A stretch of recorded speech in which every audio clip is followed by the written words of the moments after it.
Fuck. Those ribs were good, baby. I always loved July 4th. Always love it. People having so much fun. Everyone getting together. The food is goated, honestly. I think Thanksgiving and Christmas are a little overrated, but maybe that's because I'm white. Maybe it's because I'm white. Because it's like, it's turkey and ham every fucking time. Whereas July 4th, oh, ribs? Chicken wings? Maybe some hot dog and sausage action? Okay. Now we're talking. Oh, and you got macaroni salad? And potato salad? And just regular bacon? Food is A+. A+. Alright, what the fuck do I want to talk about? Meditation. Meditation! I just want you guys to give yourself 10 minutes. Just 10 minutes. Hear me out. 10 minutes per day where you don't think at all. Just 10 minutes where you allow thoughts to come in and stream through your head and you don't react to them. Even if it's a nice thought. It could be the relationship of your dreams. Oh my God, I see an image of her. She was just walking by. You're not going to react. The negativity. You're not going to react. Nothing. No reaction. You put your focus right up here. Third eye center. You feel a little buzzing in there. A little pressure in there. When you open your eyes at the end of this practice, you might even start seeing all of the individual little particles, the electrons sometimes. You open your eyes up and you see all the little dots and things like that. It's because it's so powerful for your vibration, because you're basically telling the universe, I'm not going to pay attention to you. You're telling the world outside of you, the 3D, the mirror, that we literally wake up every day to react to. If you think about it, if you really boil it down, we wake up to interact with the mirror outside of us. So the ability of waking up and saying, you know what? I'm going to consciously choose to sit here and not react. I'm just going to breathe. I'm just going to focus inward. I'm just going to feel nice. I'm going to feel relaxed. I'm going to be calm. For just 10 minutes, this shit could change the entire planet. 10 minutes a day, if everybody on the entire planet did it, and we were all breathing at the same time, oh my God, everything would start to shift. Because people would realize how similar we are. That's one of the biggest powerful pieces of meditation is, I guess I don't want to suck it off too much, all right? But I love it. If you do it a lot, you start to realize that like everybody else is you and you are everybody else. Not like in a prideful way where it's like, oh, I am the only thing that exists. Everything is here to serve me. But in such a way that you understand that you are just a small piece of God, right? Everybody else is a small piece of God. And so it's kind of like you are the king on a chessboard, but everybody else is a king on a chessboard as well. And you get to decide where you want to go in life. And when you start to decide for yourself where you want to go, it's like weird opportunities present themselves. And that's why I say it seems like nobody else really exists, is because these people, the second you get your act together and start walking a certain way, you start moving with actual intention towards a goal, it's like they materialize. Like they just fucking materialize out of nowhere. Out of nowhere. To assist you on your path. And so it's easy to fall to that prideful level, which is why I'm talking about it. Because I went through that where I was like, yo, these motherfuckers ain't real. I was like, what is happening right now? You walk in somewhere, and if you have this intention for how you're living throughout the day, all these people just start almost swarming you. They look at you all the time. It's like you're radiating out this positive energy to them. and they all want a piece of it because they're also a part of your path. But just as much as they are a part of your path, and it might seem like, oh, everyone's doing this for me, well, you're also that person for them. We all co-create this experience, if that makes sense.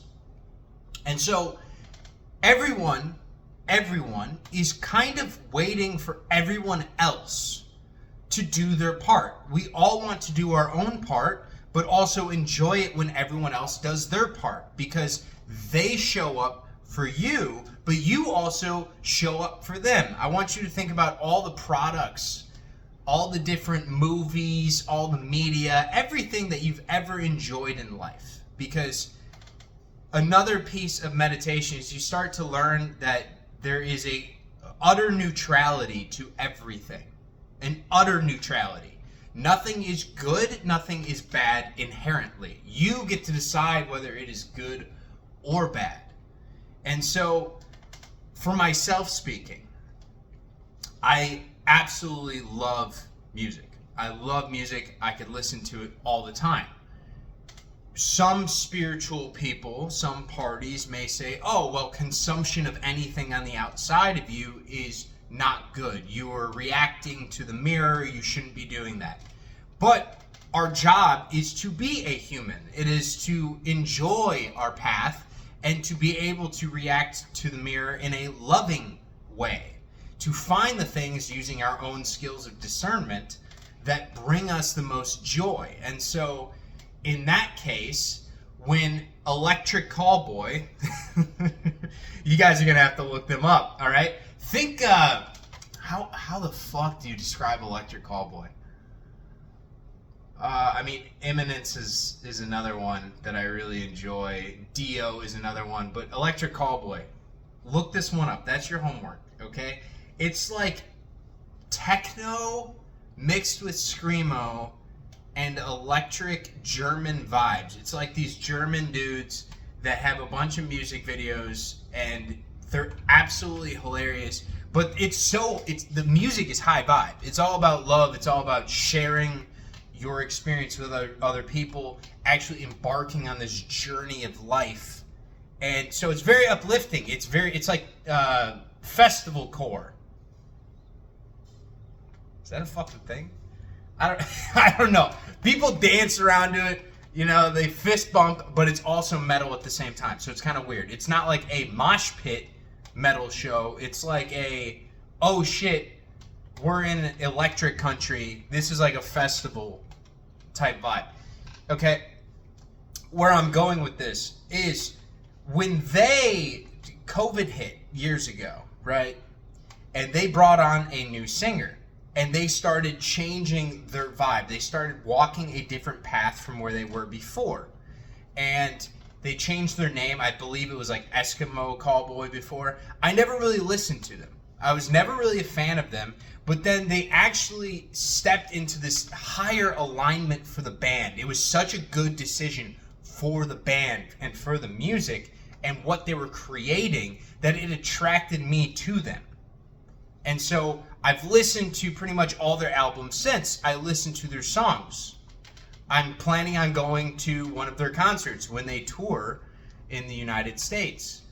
So that's like I am showing up for them, but in that same sense, like, hey, I started moving a certain way, so these people show up. These fans show up. It's like they just materialize out of nowhere. And these guys, they exploded. That's kind of the exact same thing that happens with all of our lives. Once you start moving with intention in the direction of your desires, you start to see all the pieces fall into place and all the opportunities and the doors start opening up for you so you can walk through them.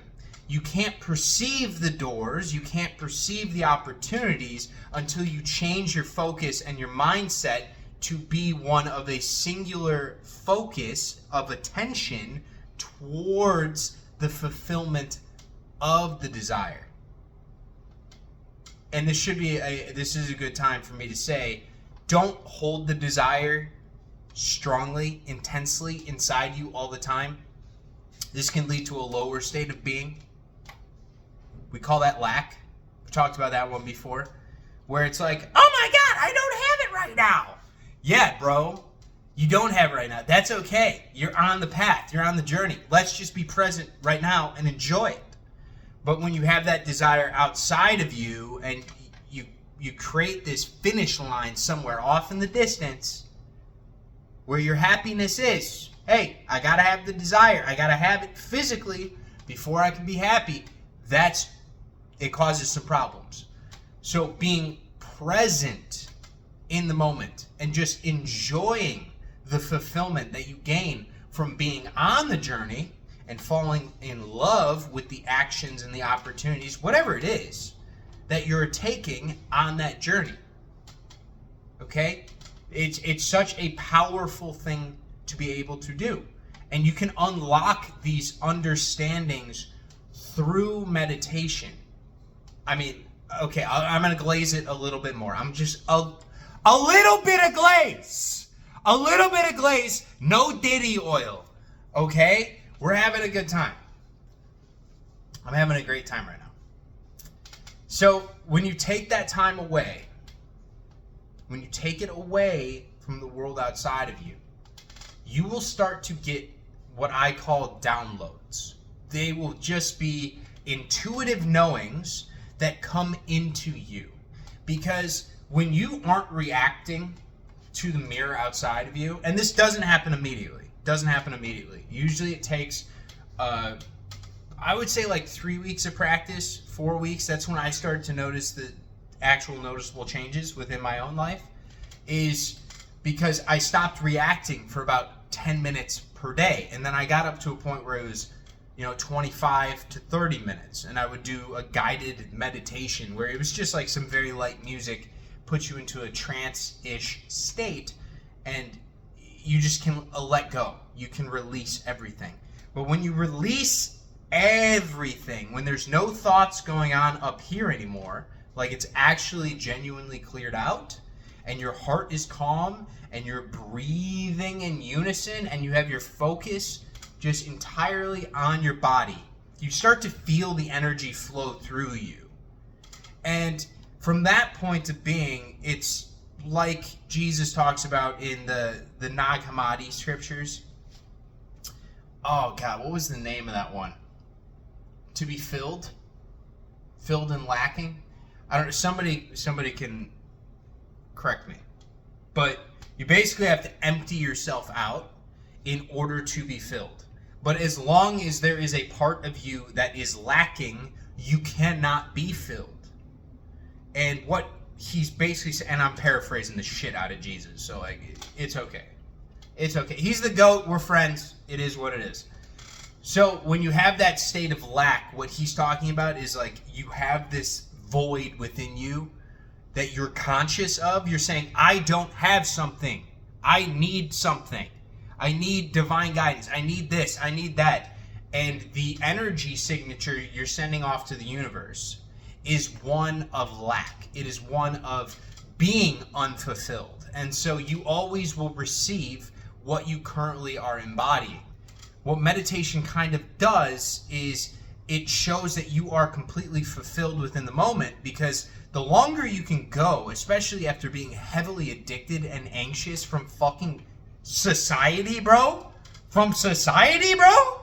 Like all the updates, the emails, the news alerts, oh my God, there's just pixels just smacking you in the face all the time. There's always something to be doing.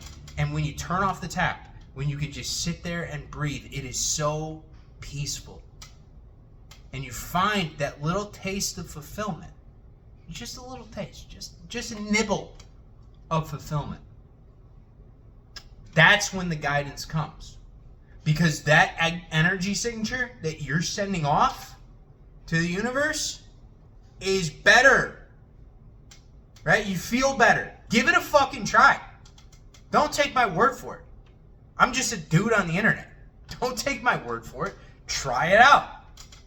I just promise you. I mean, like, use your head real quick and be reasonable about this. If you want to be analytical, if you want to be critical about what I'm saying, okay, let's play that game. taking time away from something that is riddled with anxiety, that gives you more to think about, would make you feel better? Crazy concept. Insane concept. So it's very difficult to be fulfilled when you are constantly inundated with everything else going on in your life outside of you. Because that is the way that we are taught. That is the way that we are raised. There's nothing wrong with you. There's absolutely nothing wrong with you. It's the culture. It's an effect of the culture that we have. There's always a cause and there's always an effect. And you have to look at our culture in this case. You know, when we grow up and we go to school, they always would tell you, even at a young age, that you got to use your head. You got to be analytical. You got to be reasonable. You always got to be looking for problems. That makes you more worthy on a team. That's what your job is going to look for. Somebody that's a fixer. Somebody that's going to be able to diagnose things and find all the issues. We are raised that way. We watch TV shows that talk about problems. We just call it drama, right? We love it. We love things going on outside of us because then we get to think about it. But the more we think all the time without turning off that tap, the more anxiety it's going to cause within us. So we have to be able to take a break. And I'm telling you guys, just 10 minutes. 10 minutes. Give me fucking 10 minutes per day. That's it. That's it. You don't have to do anything. 10 minutes of complete silence, non-reactivity, putting all of your focus right here. Right, not like up in the middle of your forehead, kind of like right here, like between your eyebrows, slightly above. That's where I find it the most. And it's like, you almost kind of like look inward a little bit, but you're not really looking inward. You just need to put your awareness there. It's the same thing as with your hands. You can practice with your feet, anything. You can move your awareness to any part of your body. And you can feel it. You can feel it separately. You can move energy around parts of your body. You can create an energy ball between your hands. There's a lot of things that you can start doing, but it's that awareness and being able to actually control the awareness. That's what I want you guys to focus on. And then focus on your desires, focus on your dreams, have an intention, set it, realize that everybody else is you pushed out. So your beliefs about other people are going to be their reactions to you. It's weird like that. The more anxious you are about people outside of you, the more anxious they'll be about you. The more loving you are to other people and you meet life with a smile, the more likely they will be to smile back at you. It doesn't work 100% of the time because that's part of the game.